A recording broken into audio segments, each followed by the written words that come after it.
Hello, and thank you for getting interested in my presentation. Here, I would like to talk about our recent result about non-invasive brain stimulation, that how TACS can selectively modify synaptic couplings. Our goal is to better understand the role of neuron heterogeneity in shaping post-stimulation effects induced by transcranial alternative current stimulations. Non-invasive brain stimulation has attracted huge interest across neuroscientists.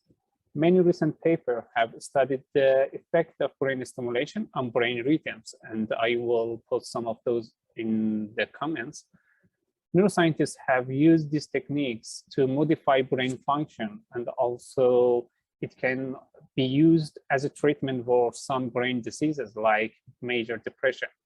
Despite all these findings, we still know less about how this stimulation affects the brain circuits and alter the brain functions.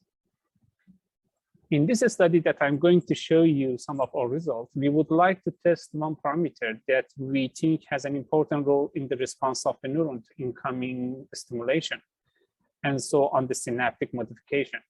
For sure, in complex neuron models, we could find more parameters involved in detecting the stimulation, but for simplicity, here we use LIF neurons that have one parameter, which can help us to understand the diversity of the neuron responses to stimulation at different frequencies.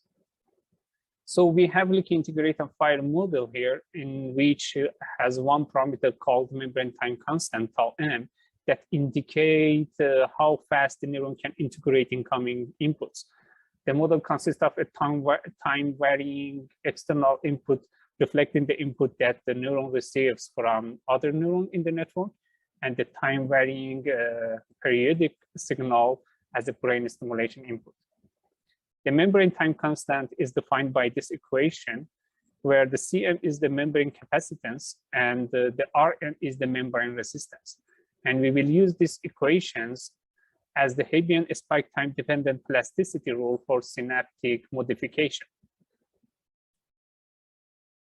In the model, by setting the external current as a constant input current and the frequency of periodic input to 10 Hz, if we solve the LIF equation, we see that for a different amount of membrane time constant, the time that the neuron needs to integrate the input and the response to it, I mean fire and action potential, depends on the time constant of the neuron. So the dependency of the response of the neuron can affect synaptic modification also.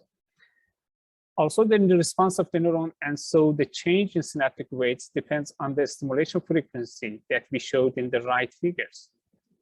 In these figures, we coupled two LIF neurons with plastic synapses and set the membrane time constant of neuron 1 to 10 Hz.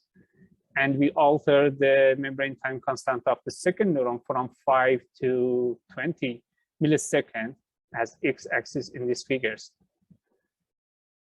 And calculated the synaptic changes between them by using two different set of SDP parameter, this one, and also these columns that are symmetric one. In this figure, I plotted the synaptic change for synapses from neuron 1 to 2, G1 to 2. And in the bottom one, I plotted the synaptic weights from second neuron to first neuron.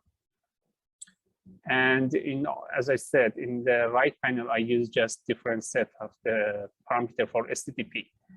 The overall result of this figure is that based on the membrane time constant that we are varying in the x-axis, the frequency and the frequency of the stimulation, it is possible to modify selectively synaptic weights between the coupled neurons.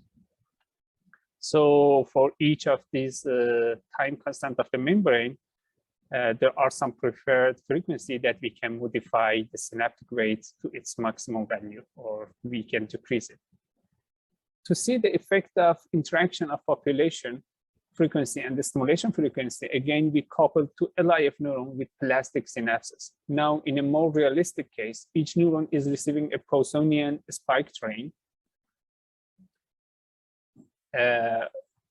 from a population that is oscillating at frequency called omega p as x-axis that we plotted in these figures, and also the stimulation reflecting the TACS stimulation with the omega s.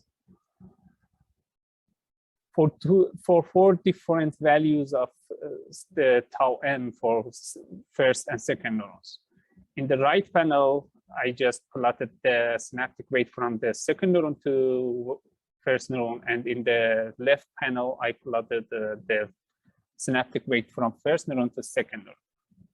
So from comparing all these figures, we can conclude that for each set of membrane time constant, there are preferred values of stimulation frequency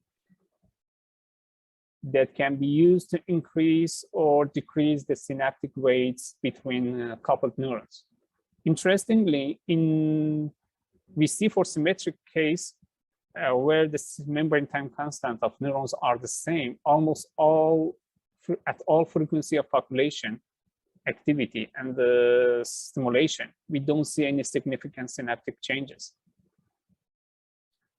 So the take-home message of our study is that difference in neuron time constant can lead to selective modification of synaptic weight, and this can luckily lead us to find out how the brain stimulation alters the brain rhythms.